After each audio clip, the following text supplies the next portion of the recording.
Azu, no tenemos hoy aquí cartel, este es un poco raro, pero bueno, felicidades por la clasificación de la Copa, que bueno, más o menos ya estaba cerrada, tenía que darse una carambola para no suceder, pero bueno, muchas felicidades.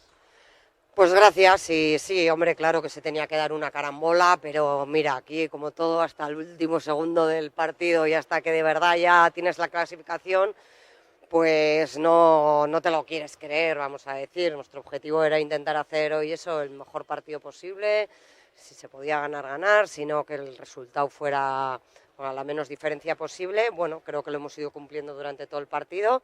Y bueno, pues nos ha faltado ahí un pelín para, bueno, dar el siguiente paso, pero bueno. Sí, es verdad que se ha mantenido a Valencia Basket con una renta siempre por debajo, pero unas rentas muy bajas.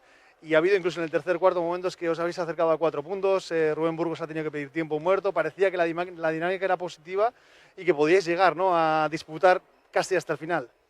Sí, yo creo que en el segundo cuarto hemos tenido ahí un pequeño bache, que es donde ellas han conseguido esa renta de 10 puntos, y luego nos hemos mantenido ahí todo el partido. Iban a 10, bajábamos, pues estábamos ahí haciendo la goma, pero es verdad que nos ha faltado creer de verdad y dar ese paso de, ¿sabes?, de ponerte a igual o pasar un puntito, porque bueno, yo creo que al final es ese pequeño detalle que nos faltaba, ¿no?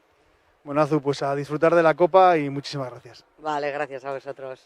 Bueno, pues las palabras de Azu Muguruza en el día de hoy, la derrota de IDK Euskotren ante Valencia Basket.